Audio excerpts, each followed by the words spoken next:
All right. Good afternoon, everybody. I'm here today with Brandon Horender. We have a very long-standing history together. Been friends for a very long time. So, Brandon, thank you for letting me interview you today. I appreciate the opportunity. Absolutely. Thanks for Wanted having me, Travis. wanted to get an icebreaker for you. So, I know that you like to cook a lot. What's your favorite thing to cook, or what's I guess like your favorite genre of food that you like to make? I'm not overly fancy, so probably American cuisine. I No, do. I like chicken thighs a lot. Those are easy, chicken and thigh. my family actually likes those, so that helps. So anything that other people will eat, I really enjoy. So, Awesome. That's good. That's good. So Brandon and I go way back. So actually, I knew his wife first. We went to elementary school together. So from first grade, well, from kindergarten to sixth grade, I was at school with his wife, and her and I are friends. We're friends then, and are friends now, obviously. And then I met Brandon in sixth grade, I believe it was, once I transferred to the Christian school he went to. Was it sixth, or were so you there you were then? yeah, you were six, I was seventh. You were Yeah, seventh, right? So yeah, we were a grade apart.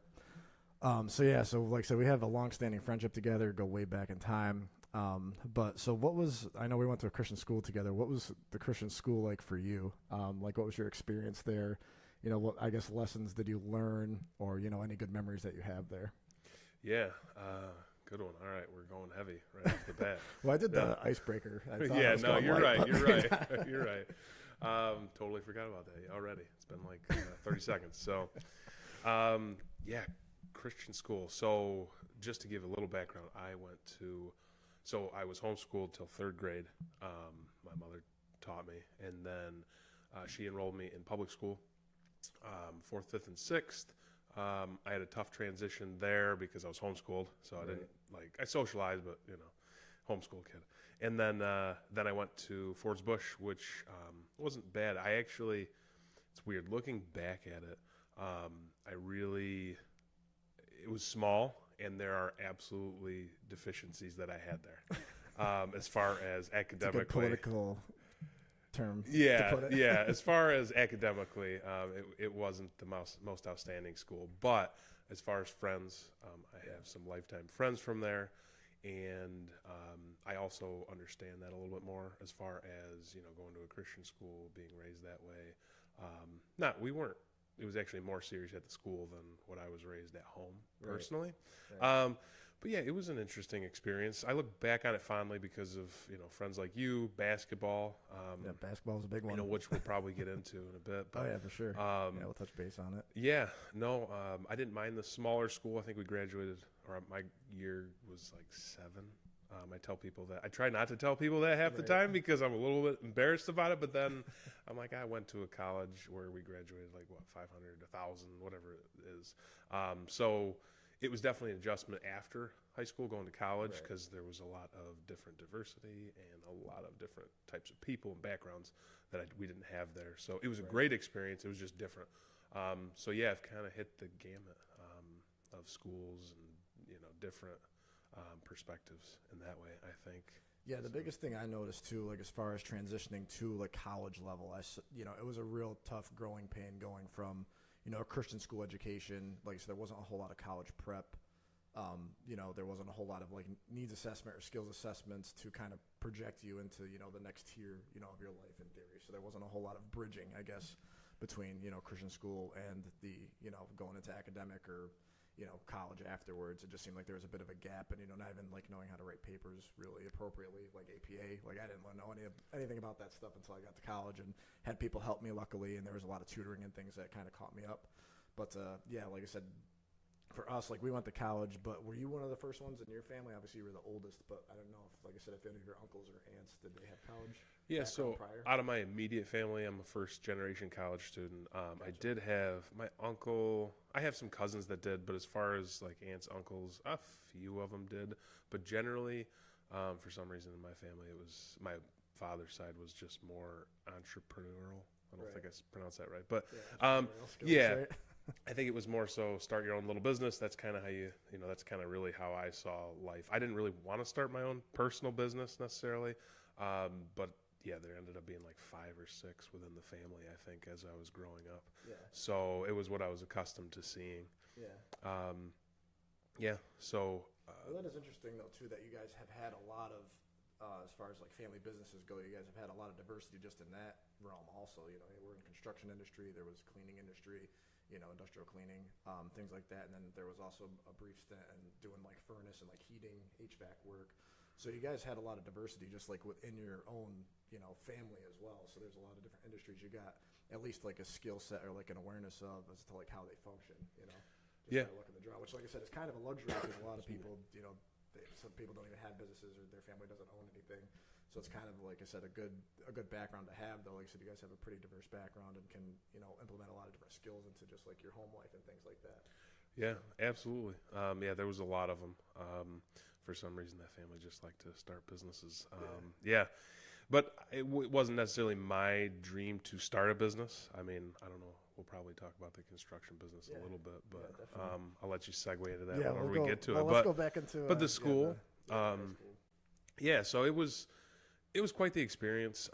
It was great because you know I had a close knit bunch of friends. I remember we played basketball on Tuesday. I think it was Tuesday nights. It might have been a different night, but you know we rotated people's houses. Went to your house, went to my house. So that was a lot of fun.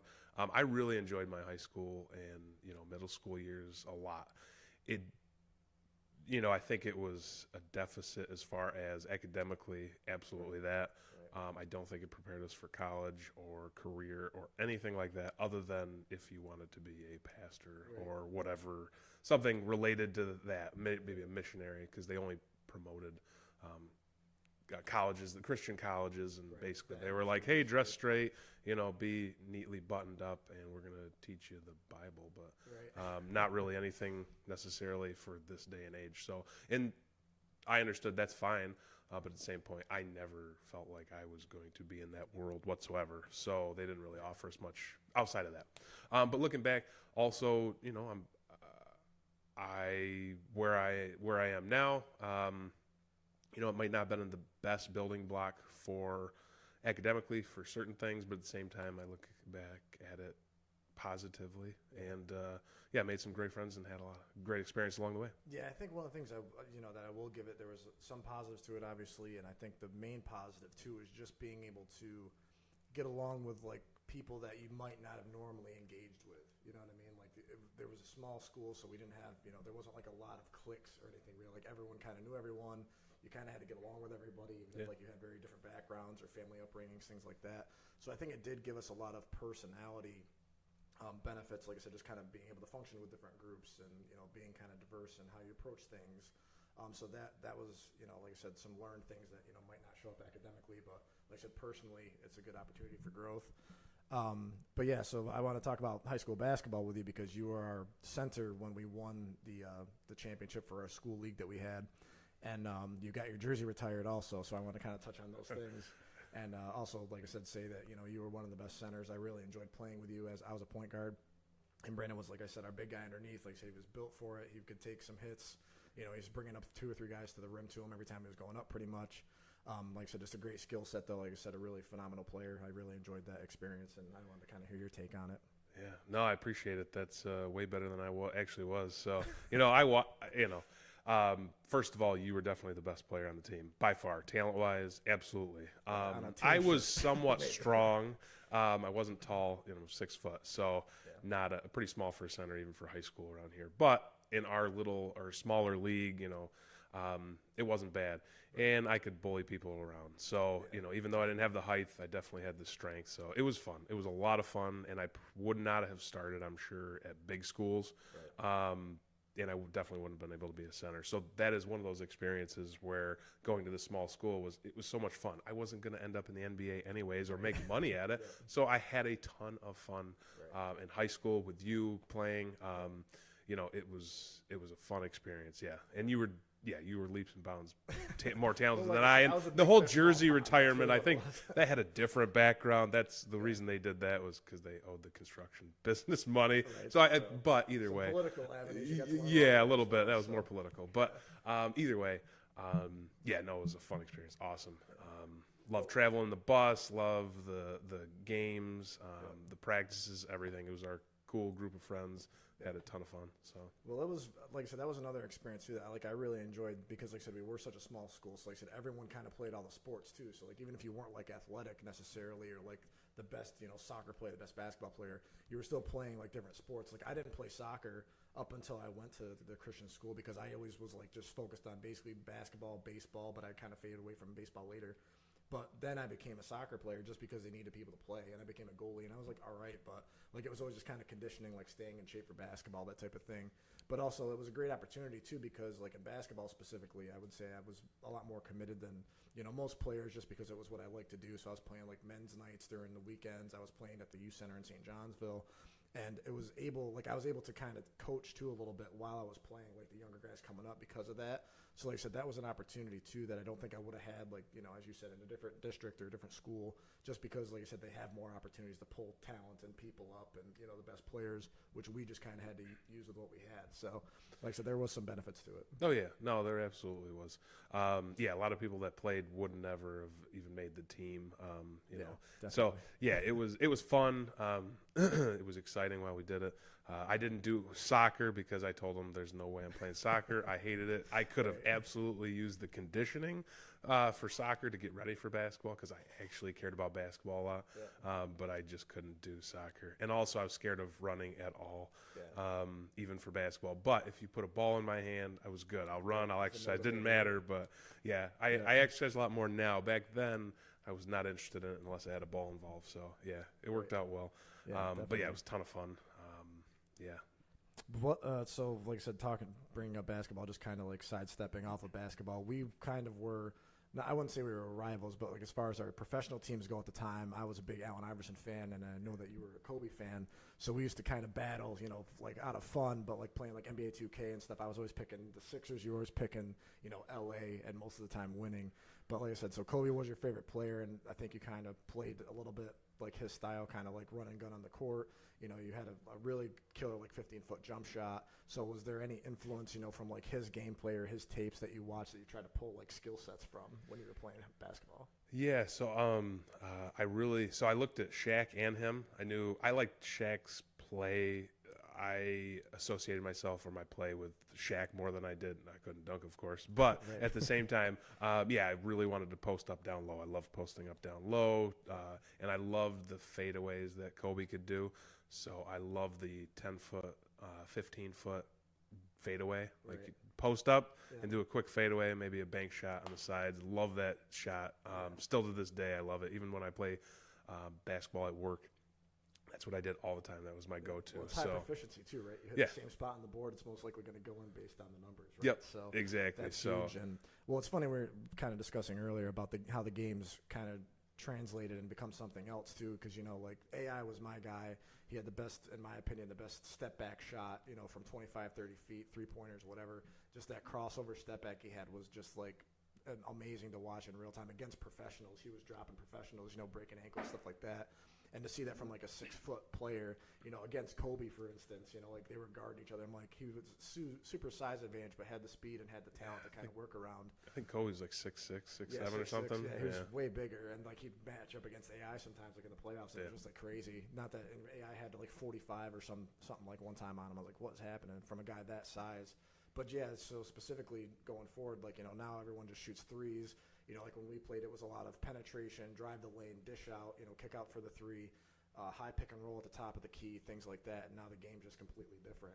So totally different. Yeah, it's just shooting three. Well, outside looking in, it's basically, it's all threes. It looks like constant threes. Everybody shoots a three, whether you're a center or whether you're a point guard. Doesn't matter, which I guess is beneficial, for younger kids and, as long as you can shoot.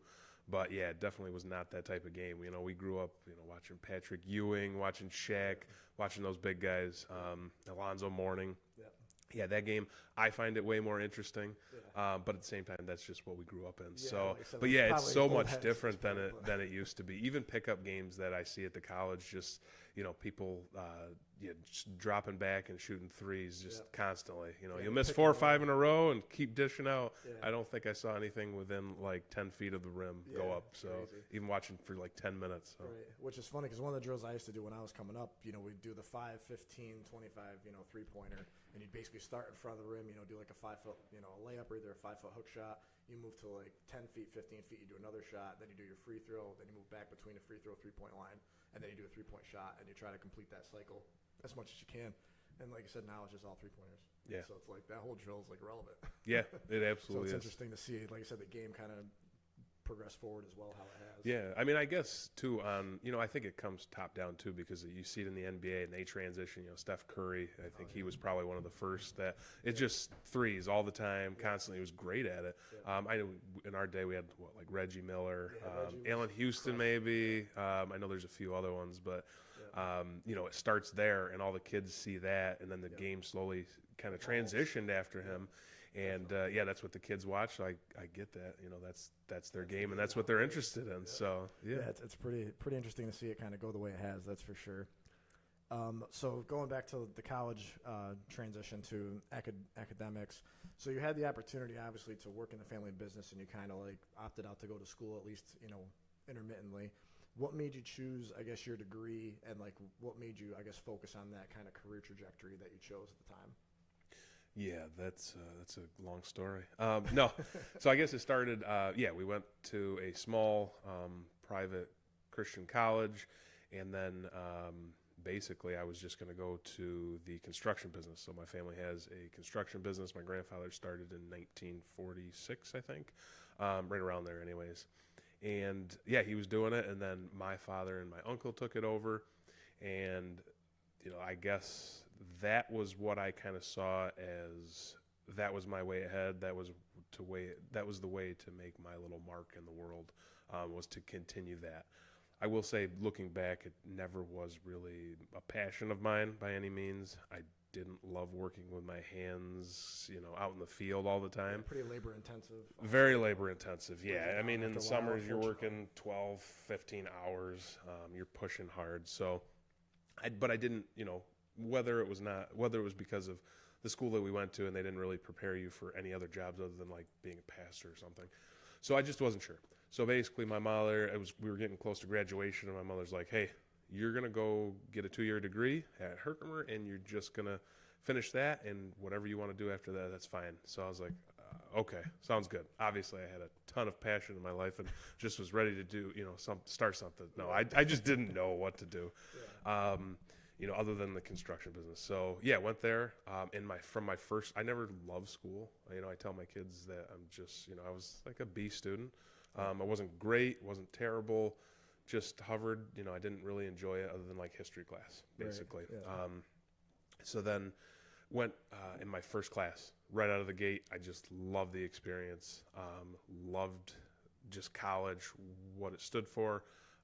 Bettering ourselves. I just really enjoyed it. Yeah. It's funny too, because my first class was, I think, something along the lines of not public speaking, but something along those lines, which I wasn't very comfortable with. Now I'm much more comfortable with, but I enjoyed it. I fell in love with college after my first class, and I got a 4.0 my first semester. Unfortunately, never got a 4.0 again. I was close sometimes, but never quite got there. I was like a solid A- student throughout college. So, I enjoyed it. So I chose not elementary, some education. I don't know if they had elementary or high school at that point. So I got that and still didn't know, and then ended up doing the construction business for a little while. Thought I was going to be a teacher, and then I realized I wasn't quite sure about that, and I didn't want to spend all the money for college after the associate's degree, because it gets expensive once you go to a 4-year school. So wasn't sure. So and I went to St. Rose for a semester. Like, I don't want to spend all this money, be a teacher, because I didn't know if I wanted to. And I didn't even know of like SUNY Albany right down the road. I didn't know of all these other colleges because we never had that prep at all. Yeah. Worked in construction for a little while, and just wasn't sure of that. And then honestly, I met my wife, and it kind of changed from there. She's kind of another key to getting me to go on from there. Right. So I wanted to talk about that too.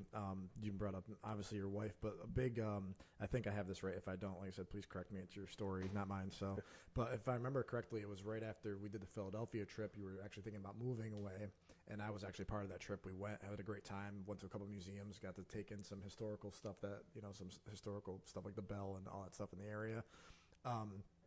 So that was a crucial time because, if you ended up moving to, Philadelphia, then it might have changed, your trajectory in life really. But then you came back and luckily you met your wife. Is that basically what happened? Yeah, like I can tell you a timeline-wise? story quick. Sure, if yeah, you that'd want. be great. Yeah. Yeah, I'm very Yeah. interested. That'd be So, yeah, great point. So I just wasn't sure. I was working in the construction business. I wasn't sure. I didn't love construction. Just did not love it. I didn't mind the business side of it and the paperwork side of it, but I just didn't want to be in the The field. And labor that's kind of side, what, you start at the ground level and, Yeah. I'm out there sweating, 10, 15 hours a day. I'm like, I don't know if I could do this forever. So it's a lot. I'm like, It's a lot of and then maintenance. the area, smaller area, just kind of, wanted to just spread my roots a little bit. And so I'm like, I think I want to just move to a city for a little bit, experience what that life is like. So yeah, you, me, and I think Jeremy. Yeah, we went to Philadelphia. I'm like, I visited Philadelphia a few times. I loved it. I'm like, hey, I'm gonna, rent a room there from somebody. Let's go look. So we went down. I think that was a crazy road trip because I think there was flooding everywhere. Yeah, there was. And we had like the old Garmin GPS, so they had that the Volkswagen at the time, yeah, I nothing remember. updated. It was the map was updated for like 5 years before, so there were like new roads. It didn't take us on any of those. I don't know if we hit a dirt road, but some pretty We had small to roads run it along the quite a way. few times, I Yeah, remember. got stuck by a couple flooding areas. So anyway, so we went down to Philly, and the apartment or the room that I was going to rent, I wasn't too sure about the person that was renting it out, but I'm like, it'd be still cool to be down here. And it wasn't in the nicest area, but I was like, I'm going to keep thinking about it and looking around. So we came back, and oddly enough, my other friend is like, hey, used to go to a ton of concerts together, and he's like, hey, there's a Breaking Benjamin concert at the Utica. Do you want to go? I'm like, I'm pretty beat. I'm pretty exhausted. He's like, no, you got to go. So I'm like, all right, fine, I'll go. And he mentioned, he's like, yeah, my girlfriend, she's bringing her friend. I'm like, oh, okay, sounds good, but I'm exhausted, but whatever, we'll go. Sure, sounds fun. Yeah. So, and I remember funnily enough, going to Utica, I was half asleep. I think I got like a couple hours of sleep.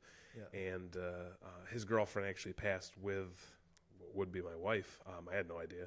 Right. And then they passed us. They're like, I think that guy's sleeping. Oh, wait, that's Brandon. So, That's awesome. yeah, that's me. Made a great so, first impression. yeah, right.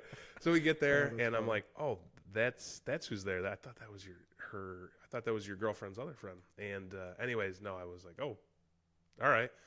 And I woke up right from there. As soon as I saw my wife, Right, I'm like, yeah. okay, yeah, no, let's talk. So I'm not a person to be forward at Right, all. Like I'm not forward with women, anybody. Like, hey, take things as they come. We're good. But actually, I'm like, hey, I'm gonna stand next to this girl like at the concert. We were gonna be front row. I'm like, I'm gonna stand next to her. So I stood next to her. But then she did the rest. She was like, at the end, we could talk the whole time. Hanging out. Right. I felt bad because I was leaving my other friend, a few people down. I Oh, kind of gotcha. just So you abandoned kinda them. just I pulled felt back. bad, Yeah, but I'm that's like, funny. yeah, she's pretty cute. So Nice. we talked. Funnily enough, she was at St. Rose while I was there. I never met her, but it was great. And then she took my phone out of her hands or out of my hands and put her number in there, and it was that was it. That's I awesome. think honestly, after a week, maybe after a week, we went like one more date, and then after that, I think we haven't been spent together like since any that? time, Yeah. apart since that. Very little, at least. Yeah. So, What's funny because yeah. the other day when I was here, I was talking to her and I was like, "Hey, you guys have been together for like 13 years, or whatever." She's like, quick to be like, "No, it's been 15." Yeah. So, Oh yeah. But that's an she'll incredible. correct it. It's Yeah. an incredible thing, though. That you guys, like I said, started at, and like I said, what's funny enough is I knew you both basically your whole lives. I knew you a little bit later, obviously, but I've known her, since we were like 5. And then, like I said, now you guys have been married for so long. You have a beautiful family. You guys have, traversed life well together. And that's, like I said, there's something to be said for that. It's a lot of effort, a lot of work, obviously, but I'm sure you guys have, been super happy and, like I said, just living life, the best you can every day and just enjoying it, which, like I said, it's a tremendous thing. Oh, it's Not a lot of people been are that amazing. lucky, so it's great. No, I mean honestly, I didn't know what I wanted to do career wise, but I'm like, I think my goal is really to have a family, Right. have a wife that I love and she loves me back, and have kids, and it's kind of always been my one goal. And I always said, the one thing I most want, money is great. It's awesome. Yeah. But at the same time, the most important thing to me has always been time. Right. Time with those you love, Right. time to do the things you want to do. Yeah. And I've been extremely fortunate. I have an amazing wife that has only made me a better person. Right. And then I've got 3 beautiful children that, it's exciting every day. Some days is, the other day you noticed it's just running errands all day long. But it's part of life, and I try to, because the days, one goes into the other. It's hectic, and you don't get a lot of sleep. You don't get a lot of rest. I get more than my wife, I will say. So if she ever listens to this, but it's it's what life's made of for me, and it's not for everybody, but I love it. And I couldn't ask for it to be better. Well, it's been interesting, like I said, even for me, like on the outside, like I was lucky enough to be invited to the wedding. I was in the wedding that you guys had together, and like I said, that was a tremendous honor for me to be a part of that. And obviously now, like that, seeing the kids growing up, as much as I have, like I feel very lucky to be a part of it, but also just seeing, like I said, like your love multiplied with them, and they're wonderful kids as well. And like I said, it's just a good reflection of you guys. And I love being here, like watching you guys banter back and forth, because you guys are just, like I said, you complement each other really well. You can see that the love is still like fresh as it ever was. And like I said, to me, it's the most beautiful thing in the world. So like I said, I just wanted to comment. Thank you. Appreciate it. No, it's been great. It's when you meet somebody, at least in my case, I don't know all cases, but I met somebody that I'm best friends with. We still have witty banter back and forth. It's a constant. We're both sarcastic people. And that doesn't always work out, but it's worked out pretty great in our scenario. And I feel fortunate, very fortunate for that. It's been awesome, and it's great every day. I would not complain at all. Right. So well, that brings me into the next thing too. Speaking of like family and that environment, you basically started with a smaller house to begin with when you guys first were together. When your first child. We could be honest. This was a trailer. Well, I say I was, smaller. A couple apartments first, and then it ended up being a trailer. Had the trailer, and then you saved up a little bit of money over the years together to try to build into something different. And obviously, we're sitting in it now. But you basically designed this whole house, and you more or less did all like the legwork, like the foundation and all that stuff. Because as you mentioned prior, your family has a construction company, so you were lucky you were able to utilize the tools and materials to get you at least started. But what was that experience like? Like how did you stay, like focused? How'd you prioritize, I guess, your savings during that time to make sure were you pacing out like on time? Because obviously you already had a child, so time is of the essence. So you kind of had to be super committed, obviously, early. And just remain focused during that time. So I guess how did you do that? Like how did you maintain that structure and that focus the whole time? Yeah, I mean, and what was the experience like? I guess like designing, building things like that. Yeah. So it's funny because I felt like I was born to be a family man. Mm-hmm. And then I also always wanted a home since I was a kid. I literally started saving for a house when I was, I don't know, in grade school. Right. And I mean, like, you're talking loose change. Right, just so anything you can, right? I never really cared too much about cars, a little bit when I was a teenager, but nothing crazy. Right. I basically started saving when I was really young for a house. I'm like, I'm going to need one. I'm going to want one. Right. So I want to start saving. And I mean, I literally didn't have that much anyway saved. Right. But that was always something in my mind that I wanted. So yeah, I guess it was saving. Didn't have a ton of debt. That was one of those choices where I didn't want to keep going to college and not be 100% sure what I wanted to do because I didn't want to go further into debt. That was very important to me. That's also how I was raised, pretty conservative as far as financially. Yeah. And Kylie and I got together, and we were we moved down south because there were no teaching jobs, so we went there. We rented an apartment. It was great, a great experience. I had a tough transition just moving away from home, but it was luckily I had her, and then we got on our feet, and then we switched apartments down there, went to another one, and then I wasn't quite sure what I wanted to do.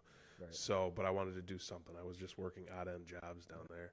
Yeah, if you don't mind bringing up also, you had that job in the funeral home. That was pretty interesting. Oh, yeah. No. That time, and that so was like, I just didn't know. It goes back to, I guess, high school. And then also my parents basically worked, my father's basically one job, mainly his whole life. I think he tested out like one or two other part-time jobs at some point in time. So that's just what I saw. Right. And then, my mother did a few different things, but nothing crazy. So I wasn't even quite sure what jobs to look for. I'm like, construction, and they were paying like, I don't know, like $8 an hour for a dump truck driver. So I'm like, no, I can't do that. So I found this. That was for a day. And I'm like, I'm not doing this. I'm like, no way am I doing this. Yeah, it was terrible. So I found this job at a funeral home, but I'm like, well, it's, relatively white collar. I don't have to bust my butt in the sun all Right, day in the long. AC, luckily, right? So that's Yeah, most of the exactly. time. In the AC, I got to dress all right. So I'm like, oh, I'll take this. It was low pay, but I met a few people there, had a great friends. Yeah, it was awesome. People that I worked with were nice. The bosses were interesting. We'll say Right. that. Oh, yeah, for sure. Yeah, If you're dealing with very dead very people every southern. day, you Yeah, gotta and kinda then be dealing with dead people. I will say that person. that was strange. It Yeah. took a little while to get used to. Not that you ever get used to it, but you definitely get a little bit more numb. Right. Oh, Yeah, for sure. Yeah. working around that all the time. So Yeah. I won't share any more anything more in depth Sure. Yeah, at this absolutely. point because nobody wants to know. Right. But anyways, yeah. So that was an interesting experience. So then we got pregnant. So we were gonna have our first child, and I'm like, I don't know what I'm doing down here, but I'm not making enough money. I'm like, I want to give the construction business another try. Yeah. And my wife, she's great, and she agreed to it. I don't know if Right. I know she always wanted to live down south, and Yeah. we were living down south, but it was tough. We didn't have a ton. To make it work at the time. Yeah, we didn't have a ton, and then we had no support system, which makes a big difference when you have a child. So, Definitely. Yeah. I'm like, hey, we're gonna try the construction business. So, came back up, moved up. I think she was like 6 months pregnant or so. So moved back up. We didn't have a place, so we stayed with her parents for a little while, for a few months.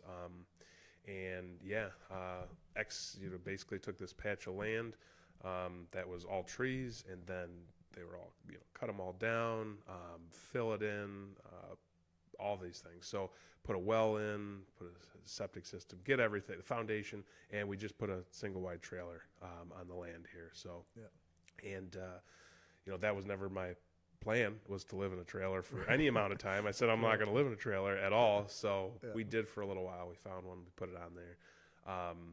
It was a good experience. We had our first child. We had a support system around, which was nice.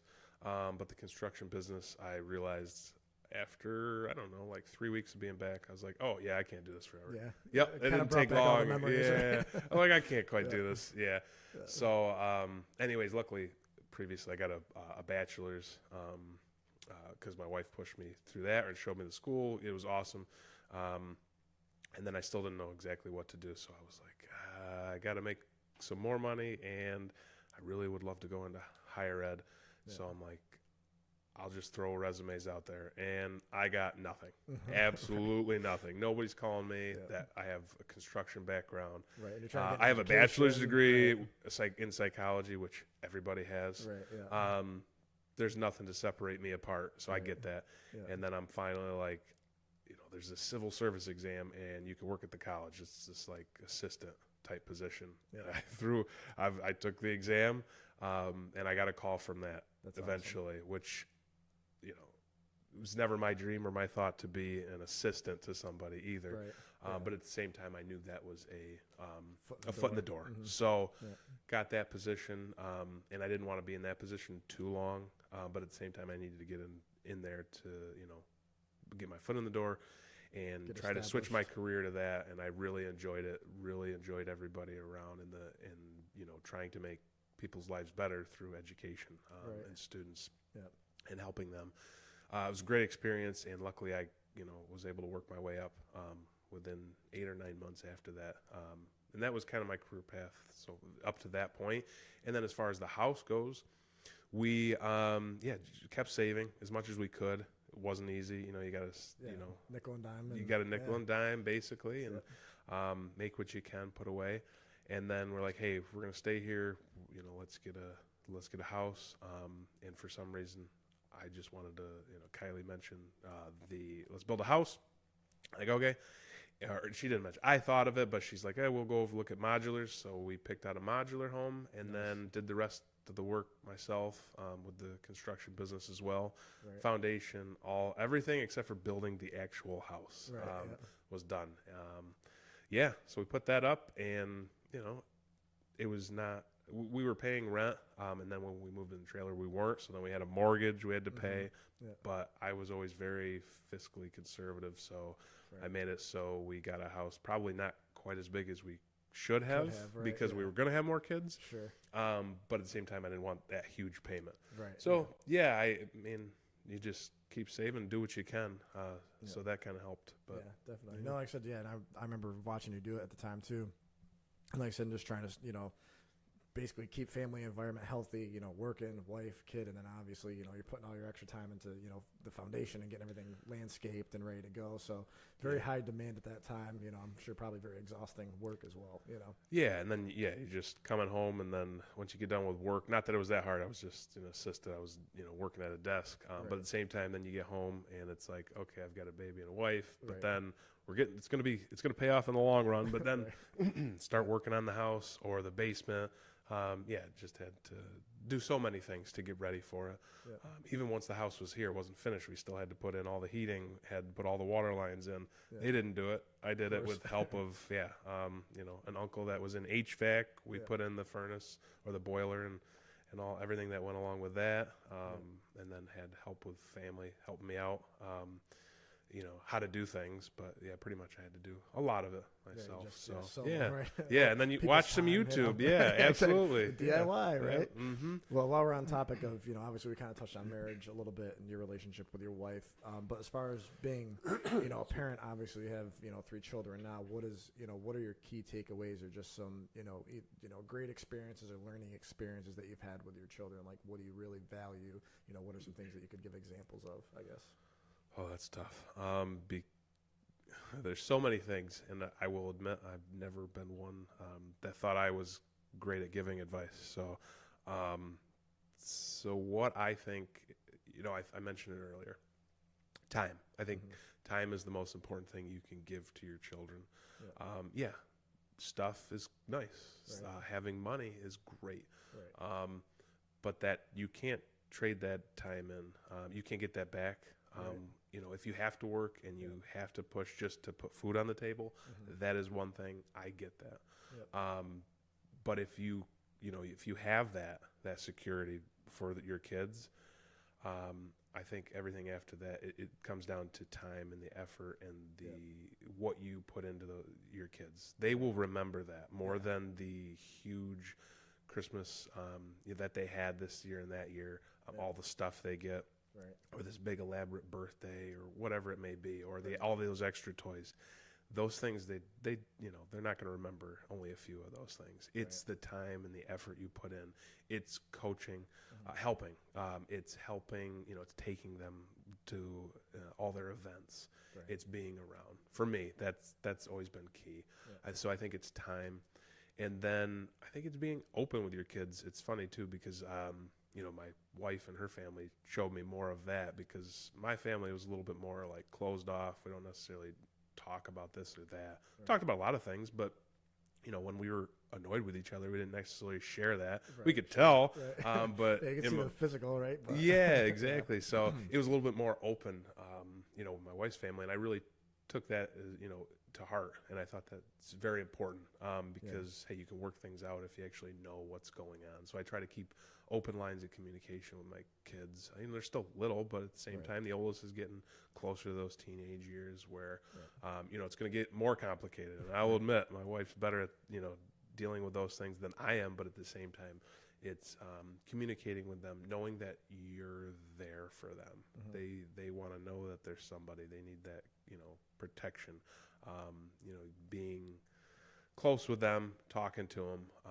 We have our moments. Everybody does, and it doesn't take a perfect. Right? No, nobody's perfect.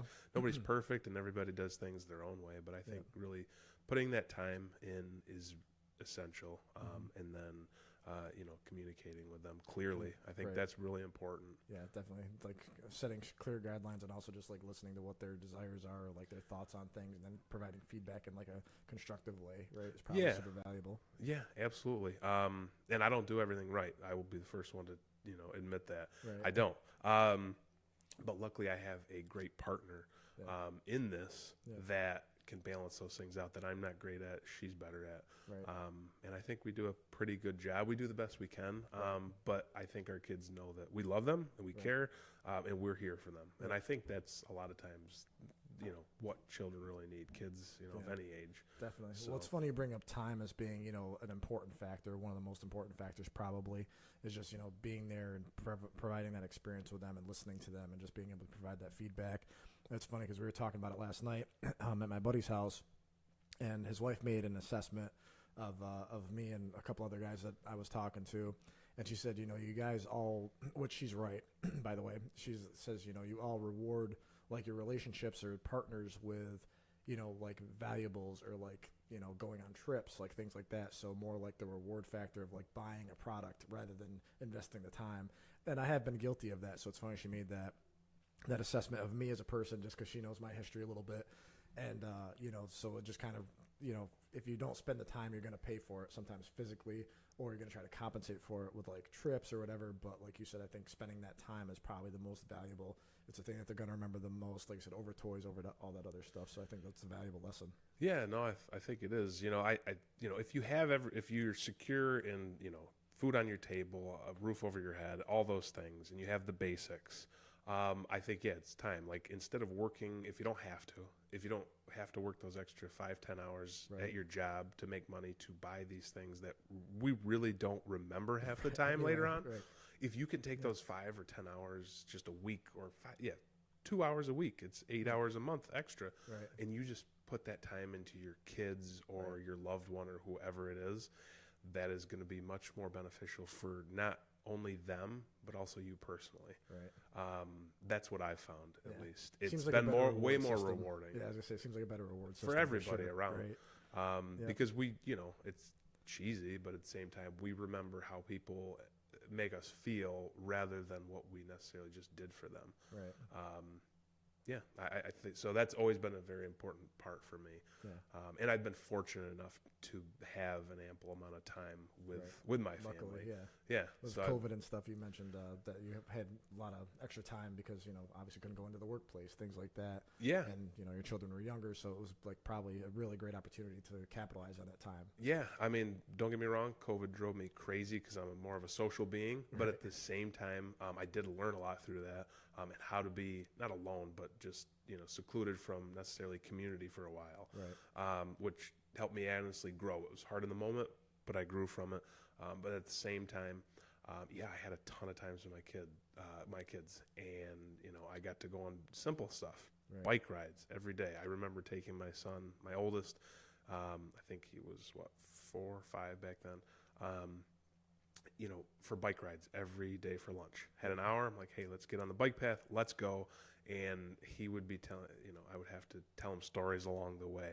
Yeah. You know, simple stuff, but stuff that I still remember very fondly. Yeah, So I got to forever. spend a ton of time with him, which was huge, and I wouldn't trade that in for the world. Right. You know, I really wouldn't. So No, that's tremendous. Like I said, it seems like a great experience that you've had so far. And like I said, I hope that it continues to be that way, you know, for you and your family and your that's all you wife. can do is hope. Right. Yep. Yeah, hope and try. Right. You know, Well, we talked about basically strength in family life, strength in marriage.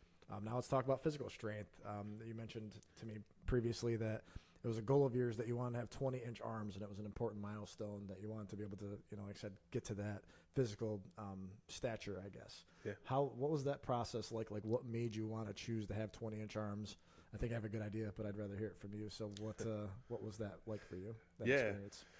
So I wasn't big into working out or exercising. I mentioned that before. I did not want to run at all for soccer. So basketball I was really into. So I dedicated, you know, exercise for that. But then after high school, didn't work out or anything. Didn't necessarily exercise on the regular. So then I had a friend that also, oddly enough, the one that his girlfriend introduced me to my wife. But anyways, he's like, oh, let's go work out. I'm like, okay, let's go do it. I'm like, fine. I don't really want to, but fine. Right. So then we worked out. We went for a week. He dropped off, didn't work out again, and then I kept going till this day, and it's been, I don't know, 18 years or something. That's almost 20 years. Wow. So yeah, pretty crazy. So funny enough, so I did that, and I had to have some goals, what I want to do. You know, get bigger was obviously one of them. And fortunately, I put on muscle pretty easily. Hard to lose weight, but easy to gain muscle. So it took me a long time. Probably took me, oh goodness, I don't know, like 7-8 years to get there. But you know, I tell everybody, any kid that comes in and asks me like, hey, how do you do it? Like, first of all, genetics helps as far as getting big. But then second, it's consistency. You've got to go. You gotta put in If the work, you don't right? want to go, you got to go anyways. Right. Yeah. If something happens, I get it once in a while, but you got to get in the gym 3-4 days a week Right, at a least. minimum Right, and if push, you want to right. get really big and strong. So you just got to keep coming. You can't go for a month or two and then take a month off. Like, I think the first 10 years I was working out, I think I took 2 weeks off. Oh, wow. That's Total. crazy. Yeah, total time. You know, right? I'd miss a Wow. day here and there, but I'd usually make it up. Right. I usually took the weekends off always, but then like 1 day a week. So 4 times a week was Give or was take what was I your liked to normal. do. Yeah, Wow. and even on my honeymoon, I was so serious that I even worked out on my honeymoon. One day, just one day, they had a small workout area. Didn't do didn't have what I wanted there, but I figured out some exercises to do. That's So awesome. yeah, I couldn't stop. So. That's a good Just compliment. consistency. Yeah. Keep going. You Yeah, got to just go. get it done. Right. So I wanted to hit a few milestones. And 20-inch arms was one of those. I remember Arnold. He had bigger arms than that, I think, but that was one big milestone for him. So Yeah, I was the finally, so I luckily got, I think, 20.5-inch arms, somewhere around there. Wow. It's funny, something that's so important to you at some point in time in your life. And then 10 years, 15 years later, you're like, what was I shooting for again? What did I really want? So, so that, and then I wanted to hit a 500-pound bench press, which I ended up doing in a competition, 505 in the weight room. And what that year was able to Do you get. remember? Give or Like take? 2014-ish, Okay, gotcha. 2014, 2015. Gotcha. Yeah. Okay, wow. Yep. That's So, incredible. yeah. And then I kept working out, but I didn't have necessarily those weight training goals anymore. I didn't really need to get much higher. Right. Just Because trying it to also takes a toll on your body. Right, yeah, wear and Neck tear. pain, back pain, all these kind of things. So, Yeah. so I got those, and then I came up with new goals along the way that I've been able to pursue. And then having kids makes it a little more difficult, sure. especially 3 of them to get out in the gym all the time. Yeah. Well, So- I noticed also you have a brother, and he was kind of getting into bodybuilding, weightlifting, and once you kind of were teetering off, or so it seemed, as far as like your commitment to getting big anyway, and just kind of resorting to maintenance afterwards. You were helping him build and try to like support him with like training and good exercise routines and things like that, because he was also basically trying to be competitive. So and I think he still is, or maybe he's not anymore, but I know he was. He doesn't compete currently. He could, but he's a monster of a man at this point. Yeah, Right, yeah, he was big when he was 18. Like I said, you guys are comparable, obviously genetically, so it's kind of funny to see it translate to him as well. Mm-hmm. But you also did a 100-mile bike ride. Was it last summer or the summer before? I can't So I remember. think it was like almost 3 years ago now. 3 years ago. Yep. Because I remember that you actually influenced me in that area, because I was biking in Orlando at the time, pretty consistently downtown. Like I was doing 10 miles down, 10 miles back. But I remember I would do some, like just Saturday, I'd go down, I'd do another 25 miles or something. And I did like, 50-mile weekends or something. I'd send it to you. But like, so that was a lot of that because you did the 100 miles in one day, and you went from, up this way down to Amsterdam and back, essentially, right? Yeah, What was almost that Albany, I experience think. like to you? Yeah, Was it or Albany? Rotterdam, or somewhere around there. Almost Schenectady, somewhere Right. around there. Yep. And Yeah. what was that experience like, training? How did it make you feel to accomplish that goal? Yeah, no, it felt good. It was one of those things where I wasn't weightlifting heavy, still weightlifting just to keep that strength up. At the same time, I didn't have those goals anymore. And then this 100-mile bike ride was kind of just born out of COVID. I was saying I was taking my son for bike rides every day, and then I'd go for 10, 15-mile ones, and then I did a few 30-mile bike rides. And I'm like, well, it'd be really cool to forget 50. Let's try to hit 100. For 100, Like, right? okay, so I was in decent shape. So then one day I said, hey, I'm going to take a Friday off, and I'm going to try to get 100 miles in. It was great. I started like 6, 7 a.m. in the morning. And then, ended up, I don't know how long it took me, like 8-ish hours. So I don't generally ever go for time or speed. Right. But I was able to do it. Yeah. That's a By long the, time on a I bike. think, it was quite a while. So, and I did stop for lunch, I think for like 30 minutes or so, got something in Amsterdam on the way back, Right. and then finished off. But I will say the last 15 miles, rough. I was cramping up a bit. So Well, it was uphill too, right? On the way back, it's a little bit more uphill, or is that not so true? not too bad. No, It was okay. mostly on the bike path. It was mostly level. mostly straight, There was right. some road that I had to ride on. There's some uphills, but nothing I wouldn't say that's good, though, at crazy. least. Yeah, that helps quite a bit. So it definitely helps a lot. Yeah. So and on my way back, I remember I had to get off. I was trying to help these two guys. They were looking at a map, weren't sure where to go on the bike path, and so I got off. I think I had like 10 miles left. I got off, and right there I could feel like my legs tight. totally Yeah. cramping Oh, up. God, that's the worst feeling ever. I almost fell over trying to get back on the bike to get the last 10 miles. I'm like, I don't know if I'm going to be able to do this. Right. And I'm like, I cannot stop Right. until I get there, because if I do that again, I'm just going to And cramp 10 up and won't be able miles to is move. not like so. nothing. That's still about, what, 40 minutes or so, give or take? on Yeah, a bike, probably. Yeah, depending on right around speed. there. Yeah. Yep. So that's still quite a bit of time, too, to be on a bike and, you're feeling tense. Like, you're starting to feel it tighten per pedal, probably. Like, tighten, release a little bit. Yep. Oh, that's the worst I've been there. Yeah, and it killed me because I got back to my house. I'm like, oh, awesome, I'm there. And I was like at 99.7. So I'm like, I have to go past my house. Yeah. Right, like I have to go past my house, turn around and come back. Oh, that killed. But no, it was it was a good goal. I enjoy that. I like pushing my body, as much as I can. That's within reason. So yeah. Definitely. What about hiking? I know you also like to hike and do some peaks. What was your favorite thing to hike, and why did you choose hiking, I guess, as like your new form of exercise? Yeah, so the bike ride, it's great. I love it. The problem is I don't have like a week to take off to bike ride. I'd love to bike like the whole Erie Canal in New York, but it would take probably, I'm sure, about 5 days. So it's hard to take that time right now with little kids. So I could do something in a day. Right. So my next thing is actually one of our high school friends there. He came back into town. He moved all over the United States and then came back and reached out. He's like, oh, you're living next to me. Hey, I was thinking about doing a hike. Or I don't even think he asked me, actually. I think I invited myself. Really? Yeah, I forgot how I heard about it. I think he put something on Facebook, and I'm like, hey, that sounds really cool. Yeah. Hey, would you mind me if I tag along? So, yeah, he kind of started it. It's kind of funny, just like my friend did for my working out way back when. So you're just networking. Yeah, right. I had never hiked much of anything, so he's like, oh, let's do a high peak. So there's something called the 46 high peaks of New York State. So I'm like, oh, that's pretty cool. But the problem is the drive from where we currently live is like 2.5 hour drive. So it's a bit of a barrier. But yeah, so I went on that hike and I really enjoyed it.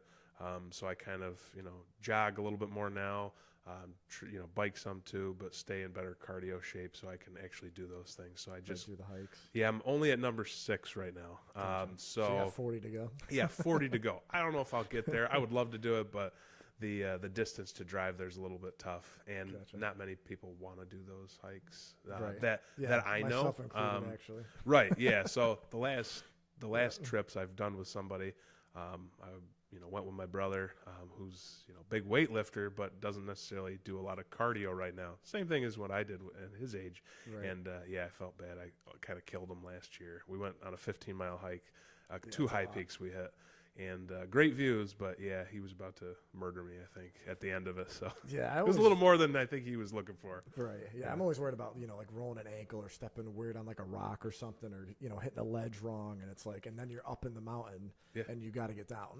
That was my last experience, because this is the trauma. I just went this past week alone, and did a 7-mile hike, I think, like 4,200 feet, I think, up, and that was what I was worried about. I'm like, if I step wrong in my lower back, because it gives out every once in a while, like once a year, I can't walk for a few days or a week. Right. So I'm like, if that happens, I'm kind of screwed. Right. I really don't want a helicopter to have to save me, but I'm like, I want to do it. I'm just gonna go. Right. Luckily it went all right, but it doesn't take much to roll an ankle. So. No, especially at our age, too, like just the weight and just how everything is. And there's no service up in the mountains until you get to the top. So that's a problem too. So, you can't call that's for not help. great either. You're better off just getting to the side of the cliff and just rolling off of it. If you live, you live. See how you go. See how far you make it. Hopefully someone comes to save you. Exactly. Well, that always gives me trauma too, when I watch like people that like ski in like that loose, like deep snow.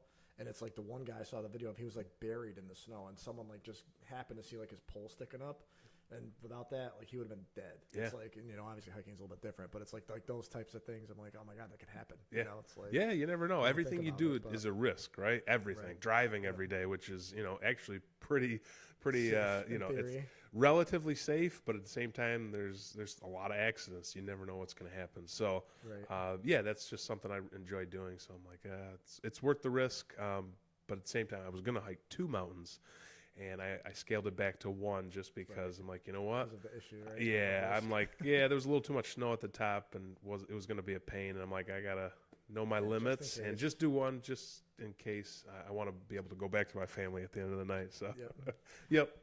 Well, one of the fun things we actually shared together, and obviously I know why because now you have children, but we used to ride motorcycles pretty heavily back in the day, and we both had katanas. We started with Yeah, katanas, that's right. The sport bike before I got the Hayabusa, and then you got a cruiser, I believe, after that. Yeah, Honda Sabre. Yeah, before, but I don't think you rode that much, right? Once you traded No, in the, because katana? that's one of those things where I sold the bike before I went to North Carolina, and then we got back, and my wife's like, "Hey, you should buy a motorcycle." I'm like, having a baby soon, I don't think buying a motorcycle is the best idea. Well, and it's usually not the wife that says that. Yeah. But well, what's funny is I remember she used to brag about it on Facebook sometimes, be like, "Oh, I love a man who rides a bike or whatever." Cause yeah, like, I think that was half the time, reason why she actually wanted to date me in the beginning, because she's like, "Oh, he's got a motorcycle, so yeah, that's cool." Yeah, you got her with the bike. So. Yeah, right.